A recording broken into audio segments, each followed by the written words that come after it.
I remember the exact moment I realized I wasn't just a victim, but rather the engineer of my own twisted little plan. It was about 2 months ago, right after that scheduled power outage in our neighborhood, the one that changed everything. At first, you'd think my wife, Ellie, was the sole villain, because I stumbled across her sneaking around with our neighbor, Eduardo. They were planning to collect on my life insurance by making my death look like a perfect accident. But here's the truth.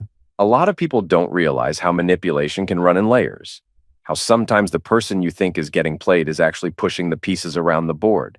So, let me take you back. I came home early one evening because my buddy canceled our plans. I'd had a bad day. My job was driving me up the wall, finances were tight, and the spark in my marriage was basically on life support. Honestly, I was in a foul mood, but I still remember rolling my eyes at the broken garage door opener, cussing under my breath, and sneaking in through the side door of the house. The power was out. That blackout had been announced for days, courtesy of some grid maintenance in our area. I didn't text Ellie to say I was coming home early. My phone battery was in the single digits, basically dead. Perfect timing, right? And in the darkness, I heard my wife's voice. She wasn't alone. I heard someone else's low tones, recognized it as Eduardo's. He had moved in next door about a year back, recently divorced, seemed the friendly type. We'd lent him tools, invited him over for casual beers. Ellie always acted extra sweet when he was around, which bugged me, but I never made a big deal out of it. That night, standing in the hallway, I could just barely make out their words. My heart pounded so loud it nearly drowned them out, but I still caught the key part. "Once the insurance pays out for his accident next month," Ellie said in that high-pitched whisper she uses when she's trying too hard to be charming, "you and I can finally be together." Then a clinking of wine glasses, like they were toasting my demise. I felt my head go hot, then cold, then strangely calm. You'd think I'd barge in, flipping tables, but something in me clicked differently. You could say I froze, but that's not quite right. It was more like I shifted into a slow, silent calculation mode. I didn't see red. I didn't want to lash out immediately. Instead, I walked outside, sat in my car for a good 20 minutes, and thought about what I'd just heard. Because I wasn't just overhearing a random fling. My wife was explicitly planning to kill me for insurance money. Except here's the kicker. That insurance policy wasn't just some random new plan Ellie had convinced me to get. I'd intentionally boosted it to 500,000 months ago because I wanted to test something. All right, let me not get ahead of myself. Let me lay it out in order. Ellie and I had been married for 6 years, together for 8. We met at a friend's New Year's Eve party, one of those classic boy meets girl stories. She was vivacious, had that confident grin, the kind of woman who could talk her way out of a speeding ticket or persuade the bartenders to give her free drinks. But as the years went on, I started noticing little cracks. Our arguments got nastier, our finances were always tight. She pushed me to improve our home, fix the roof, maintain the yard, all that domestic hustle, but she never lifted a finger herself. And even though I was bringing in most of the money, she guilted me about not doing enough around the house. One day, she brought up the idea of life insurance, said that with our mortgage and the leaky roof, we needed a bigger policy in case something happened to me. I could see the superficial logic in it. But the more she pressed, the more suspicious I became. I didn't say anything right away. I'm not an idiot, though. I started analyzing all the times she'd casually mention, "Oh, if something happened to you," or "We need a backup plan in case you got hurt on the job." It gave me a weird vibe. That's when I got the policy. Big one. I acted like I was clueless about what her real intentions might be. Meanwhile, I started stashing money in a separate account, building what I called my get-out fund. Then Eduardo moved in next door, about a year ago. Funny how that was just around the time Ellie started hinting about me not working out enough, telling me maybe I should exercise so I don't drop dead early. I realized later she'd probably been setting the stage for me to have some kind of accident. But I like to watch from the sidelines, gathering intel. Thing is, I also had a serious mean streak that Ellie never fully understood. My coworkers always said I had an eerie calm to me. Even as a teenager, if someone messed with me, I'd plan out my response for days or weeks, waiting for that perfect moment to strike. I guess Ellie thought she was being cunning, but she had no idea who she was dealing with, so back to that night. I come home, overhear her little scheme, realize she's fully set on killing me for the insurance, and I was not even that shocked. Part of me expected it eventually. I left quietly, circled the block, waiting for darkness to really settle. Then I showed up again, this time banging on the door, calling out, "Ellie, you there?" with my phone flashlight in hand. Sure enough, she answers, real flustered. Eduardo's standing in the kitchen, looking like a deer in headlights. She's got 2 wine glasses out, that sweet perfume I recognize from special occasions. "Oh, hey!" I said, forcing a laugh. "Didn't expect company, but man, the power's out, so I figured I'd grab some flashlights for us." Eduardo coughs, stumbles over his words. Yeah, I just came over to, see if you guys had power. Ours went out too." "Man, this sucks, right?" I said, handing him a flashlight. "Anyway, you want a beer?" He looked at Ellie, who gave him this quick, wide-eyed glare. "Nah, I gotta go," he mumbled. "Rain check, though." I let him walk out, then turned to Ellie with a half smile, thinking, you have no idea that I heard everything. We spent the next 2 hours sitting at the kitchen table by candlelight, just me fiddling with my phone, Ellie texting someone on hers every few minutes, probably checking if I was onto them. She looked downright uncomfortable. I had to fight the urge to smirk, because I found it kind of hilarious. The days that followed were a masterclass in quiet observation. I watched every move she made. She started setting passcodes on her phone. She'd go into the bathroom to take calls. She'd slip out for work dinners. I found that unmarked bottle in her purse. She claimed it was vitamins. I recognized the smell, like some potent form of sleeping medication or sedative. If I had to guess, they planned to knock me out and stage some accident. Maybe during that fishing trip I had coming up with my brothers. But ironically, that fishing trip was my own invention in the first place. I'd asked my brothers months earlier if they'd cover for me if I needed an excuse to be out of town. They agreed. They didn't know the details, but they trusted me. One afternoon, I was rummaging through Ellie's laptop while she was at work, and I found search history with phrases like most lethal undetectable poison, how to fake natural death, life insurance payout timeline. Her stupidity almost made me laugh. She was so cocky, she didn't even bother clearing her search history. It's like she thought I was too stupid or distracted to notice. But I started screenshotting everything. I bought hidden cameras off Amazon, tiny little gadgets you can slip into corners or on bookshelves. I recorded her phone conversations, her suspicious messages to Eduardo. Now you might think I'd go straight to the police, but that's not how my brain works. I wanted to ruin her on my own terms. I wanted to show her you can't just decide to off your husband and walk away with $500,000.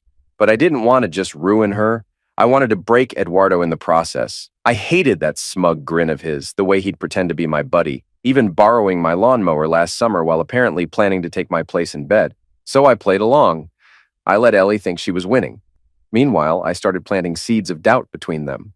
One day at a neighborhood cookout, I made sure to compliment Ellie in front of Eduardo, saying something like, "God, babe, that top you wore last night looks so hot." Then I winked at her and walked away. She looked uncomfortable. Eduardo glared like I just called her a stripper. It was petty, but I enjoyed twisting the knife. And I began messing with our finances in subtle ways. We had about 16 grand in our joint account, the last vestige of our meager savings. I told Ellie I had a secret gambling problem, like I was racking up online bets. She believed me, or pretended to, because that would make me an even easier target. She thought it explained why money was missing. Actually, I was funneling most of it to a hidden account in my name only. "Are you sure you don't need help?" she asked me one night, rubbing my shoulders like she actually cared. "Yeah," I said softly. "I'm joining a support group." She looked at me with feigned concern. "I just want you to be healthy and stable, you know? We've got a lot riding on the future." I almost snorted. I knew exactly what she was referring to. I made sure Ellie and Eduardo believed they were on a ticking clock to kill me. Every couple of days, I staged an accident. I'd come home with a bruise on my arm, claiming I slipped at work. Or I'd pretend I nearly crashed the car, telling her, "Damn cat ran across the street, almost ended up in the ditch." Every time she'd give me this worried expression that didn't quite reach her eyes. I could see she was thinking, "Don't die now, not before we finalize our plan." I overheard a phone conversation between Ellie and Eduardo. "Look," she whispered, "we need to stick to the schedule. I don't care if he's being clumsy. I want it done right.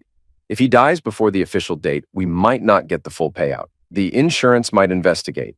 Eduardo responded with something about doubling the dose when the time came. I had the entire conversation recorded. About a week later, I decided to vanish for 2 days. I didn't tell Ellie. I turned my phone off, parked my car at a motel in a town about an hour away, and relaxed while eating fast food, scrolling social media, just waiting to see how they'd respond. On my hidden cameras, I caught Ellie flipping out. She called Eduardo at least 5 times in the same day, nearly hyperventilating. "What if he's dead somewhere?" she hissed. "What if some random accident got him before we could do it our way?" Eduardo sounded nervous. "That means no body, no payout, or at least the insurance is going to want an investigation. We're screwed. We can't claim money on a missing person." I almost choked laughing when I heard that. These two idiots. They wanted me to stay alive just long enough to kill me on their own terms. I showed up 2 days later, breezing through the door with a fake sheepish grin. "I went camping," I said. "Needed time to clear my head. Sorry if I worried you." Ellie's eyes flicked up and down my body like she was checking for bullet holes. "You could have told me," she said, voice trembling slightly. "Phone died," I shrugged. "No biggie, right?" No, it's fine," she stammered. "I was just worried." Lies stacked on lies. She texted Eduardo while I took a shower, and from the cameras, I saw her type out, "He's back, but something's off." Yeah, something was definitely off. Because I wasn't just going to survive, I was going to crush them. Phase 2, I canceled the life insurance policy. That was the gem they were salivating over. I filed the paperwork quietly, ensuring all the confirmations were sent to my private email. I wanted that nuke to be ready and waiting. I also planted some documents on my laptop, fake ones referencing a divorce lawyer, referencing a suspicion of infidelity, referencing the possible murder plot. I left them open accidentally a few times.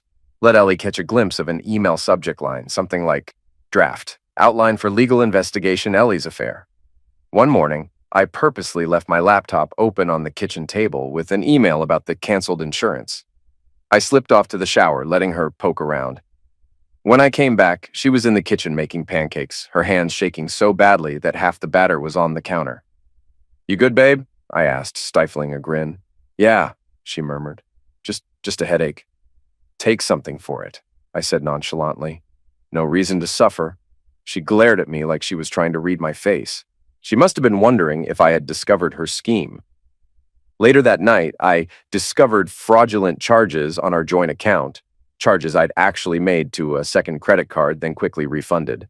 I called the bank while Ellie was right there, making a big show of it. "Yeah, I don't recognize these transactions," I said loudly into the phone. "We need to freeze the account immediately." Ellie paled. She pulled me aside the minute I was off the call. "Does that mean we can't touch the money?" I shrugged. "That's what they told me. Could be a couple days, could be weeks. They need to verify everything. Sorry, babe." She blinked fast, clearly panicking. Shit. I tried not to smile too wide. To push them further, I texted Eduardo. "Hey man, let's grab a beer sometime. We never really hang out, just you and me." He couldn't say no without looking suspicious, so he agreed. We met at this dingy dive bar downtown that smelled like old cigarettes and regret. I ordered a pitcher, played the part of the confused husband who needed a friend to vent to about my failing marriage and gambling issues. He downed 3 beers in rapid succession, which loosened his tongue. I asked, "So, you seeing anyone these days?" He looked around nervously. Not exactly. There's, someone." I pretended to not get it. "Oh, a secret crush, huh?" He chuckled, then sighed. "Women can be complicated, you know? You think they want one thing, then they turn around and..." "Well," I raised my eyebrows. "That's so." He rubbed his face. "Never mind. Let's change the subject." I topped off his glass, then casually mentioned, "Man, I'm thinking about canceling my life insurance. The premiums are insane, especially with my gambling problem." Watching the color drain from his cheeks was priceless. "You canceled it? Are you sure that's a good idea?" I shrugged. "Yeah, I might. Maybe I already did. I'll figure it out." He started babbling about how important insurance is. "You never know what could happen, you know. Life's unpredictable." I pretended to zone out, nodding. Meanwhile, my phone, hidden in my jacket pocket, was recording every word. When I got home, Ellie was waiting up. "How was your night?" she asked, voice tight. "Pretty good," I said. "Ran into Eduardo, actually. He seems upset about some girl who's messing with his head. You know anything about that?" The look on her face was gold, like she knew exactly who he was talking about, but tried to hide it. "No idea," she said, forcing a laugh. I murmured, heading to the bedroom. "Night, babe." The next morning, I accidentally left another open document on my laptop, referencing the final life insurance cancellation.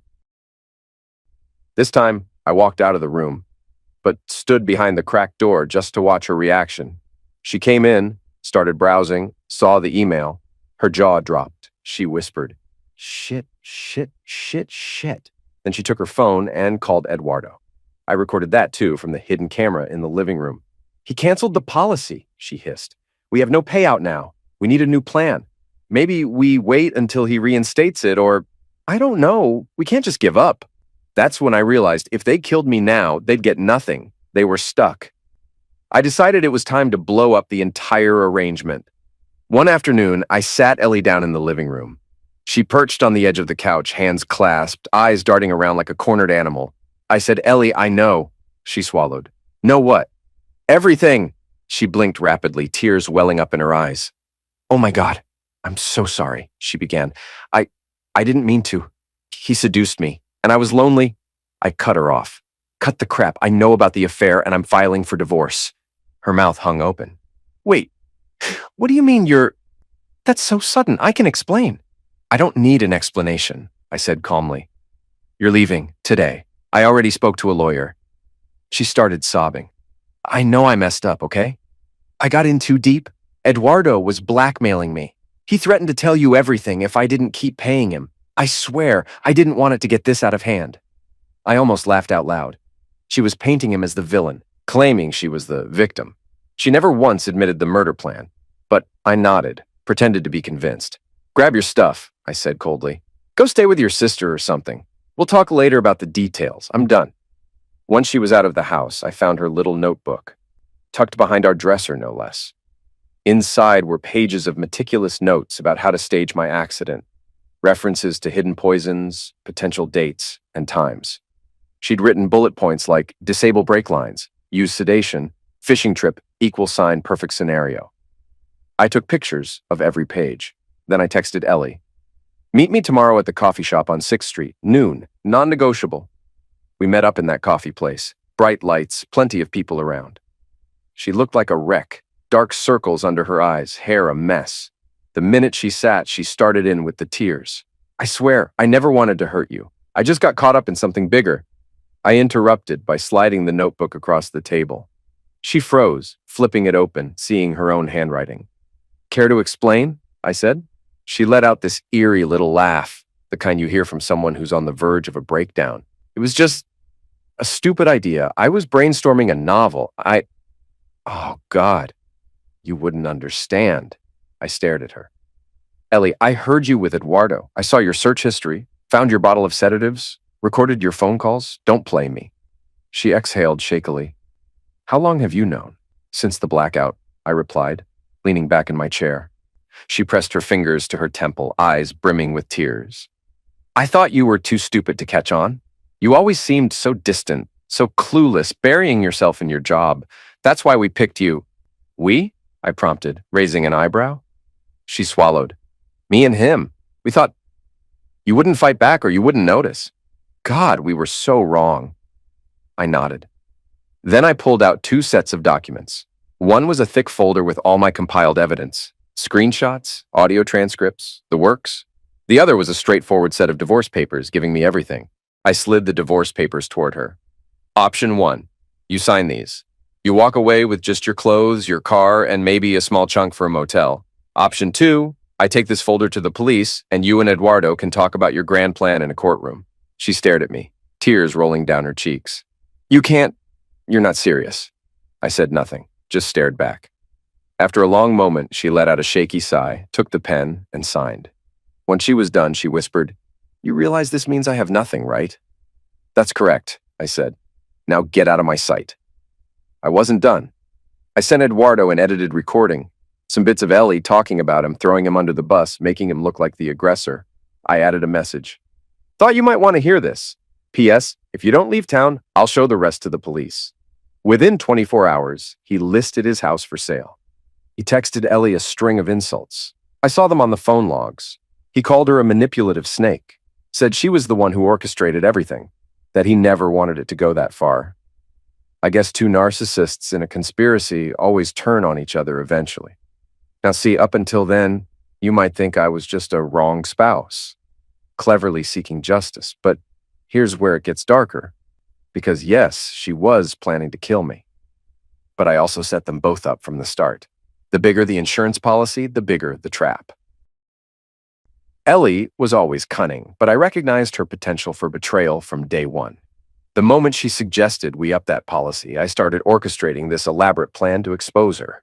I stoked the flames, introduced subtle friction into our marriage, so she'd have an excuse to look elsewhere, namely Eduardo. When he moved next door, I made sure to be extra friendly, lent him tools, joked around about life, made him feel comfortable. I practically laid out a welcome mat for him to walk into my marriage. Then I quietly documented every text, every dinner invite, every clandestine meeting. So, yeah, I was the real puppet master here. The fact that they wanted to murder me only proved me right. I was satisfied in a twisted way because they walked right into the trap I'd set. About a week after the divorce papers were signed, I got a phone call from a number I didn't recognize. I was at home, nursing a beer, feeling that mix of triumph and emptiness. "Hello," I answered. "It's me." Ellie's voice, ragged and frantic. I let out a breath. "What do you want?" Her words tumbled out in a panic. "We were driving, Eduardo and I. We were heading out of town. We got in a wreck. It's bad. Oh God, I think he's dying and I'm stuck in the passenger seat. My legs are pinned." I said nothing, just listened to the sound of her heavy breathing. She kept going. "We hydroplaned or something? He lost control. We spun, hit the guardrail. He was screaming, then he's unconscious." I pictured it. The night sky, the twisted metal, the smell of leaking gasoline. Eduardo's face smashed against the steering wheel. And I felt nothing.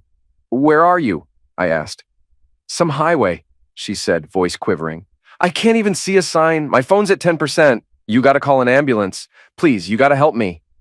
I took a slow sip of my beer. "You seriously want my help now after everything?" She choked on a sob. "I'm sorry, okay? But I'm stuck here and he's not moving." I pressed my lips together. A bizarre calm washed over me. "You two tried to kill me, Ellie. It wasn't supposed to be like that," she whimpered. "I was desperate. I swear, he pushed me, he threatened me." I cut her off. "I already told you, cut the crap, and you know what? Maybe it's just karma. You're pinned in the seat and your new boyfriend's bleeding out. Sounds like a cosmic punchline to me."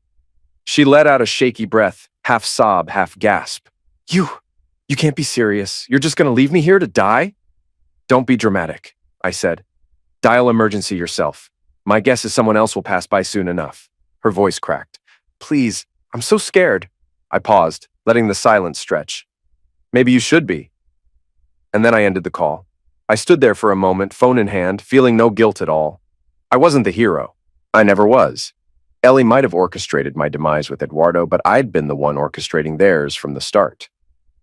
After that phone call, I took another swig of my beer, stared out the living room window. The street was dark and quiet. If they survived that crash, it would be a miracle. I wasn't going to be the one that saved them. Not after all they'd done or tried to do. I did call emergency eventually, after about 10 minutes of standing there, considering. I told the dispatcher I'd gotten a random call from a hysterical woman claiming she was in an accident on some highway near the city limits. I didn't know exactly where, but gave them a guess. I never mentioned she was my wife. Then I showered, shaved, and went to bed. Slept like a log. When I woke up, I had no missed calls. My phone was quiet. For a moment, I was curious if Ellie had made it or if she was lying in a hospital bed somewhere. But mostly, I felt relieved.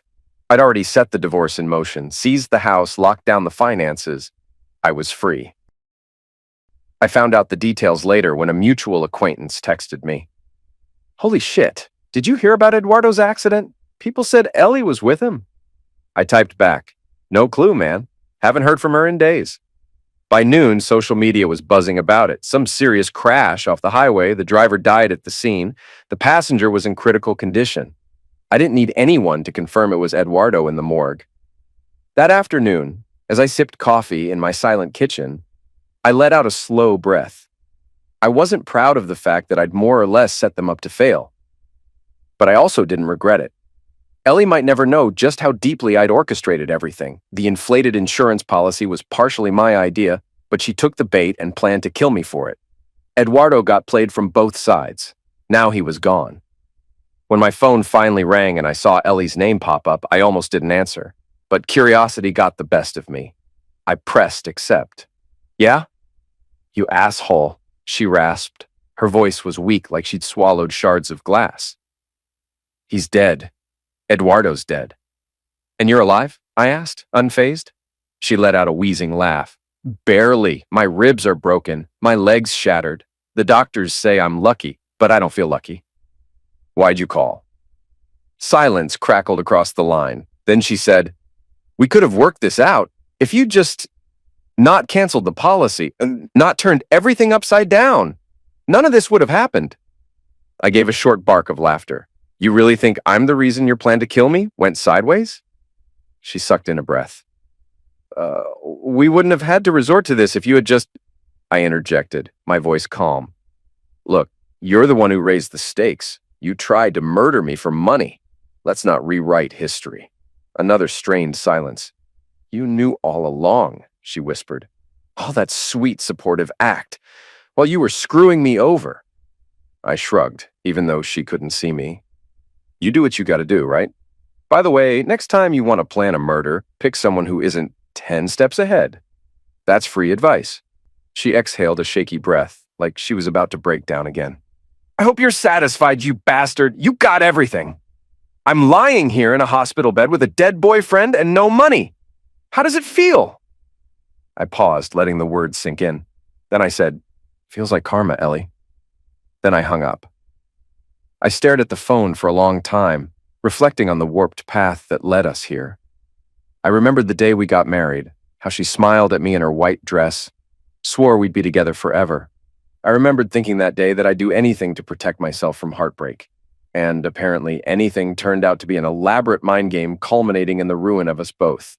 Yes, she had planned to kill me, but I was the one who orchestrated her downfall. If that made me a villain, so be it. This wasn't a story about a poor husband escaping his murderous wife. It was the story of two ruthless people stepping on each other's necks, with one emerging on top, me. The next few days, the official word came in. Eduardo's cause of death was massive blunt force trauma from the crash. The cops didn't suspect foul play. The road was slick from rain, and he'd been speeding. As for Ellie, she was laid up in the hospital, pinned for a good while with her injuries. Our divorce was already in progress. My lawyer texted to say everything was going smoothly. She couldn't contest the terms because we had a signed agreement, and with Eduardo gone, she had no leg to stand on. The chatter in the neighborhood was that poor Eduardo met with tragedy, and Ellie was some unlucky passenger. Nobody asked me for details because we were all living in the shadow of that fiasco. I didn't volunteer any secrets, let them speculate. I sold the house a month later. It was a place riddled with memories I didn't want. People might raise eyebrows at me leaving so soon, but I didn't care. With the money from the sale, plus the funds I'd been squirreling away, I bought a smaller condo in a nicer part of town. Ellie tried contacting me once more from the hospital, some sob story about needing rehab costs. I blocked her number. She tried emailing, so I filtered her straight to spam. As far as I was concerned, she ceased to exist. If you're wondering whether I feel remorse, the answer is complicated. I don't lie awake at night grieving. I suppose there's some emptiness, but not for her. It's more that strange vacuum you feel when the final puzzle piece clicks and you have no more reason to keep playing the game. I've considered therapy. Maybe I'll go someday, talk to a professional about how I calmly orchestrated the downfall of my own wife and her secret lover. But for now, I'm content in my quiet condo, occasionally remembering the look on Ellie's face that night of the blackout, or hearing the stutter in Eduardo's voice when we had that last beer. A part of me wonders if it could have ended differently if Ellie hadn't latched onto the idea of murdering me for $500,000. But I suspect it would have ended badly no matter what. We were both twisted in our own ways. She just didn't see how twisted I was until it was too late.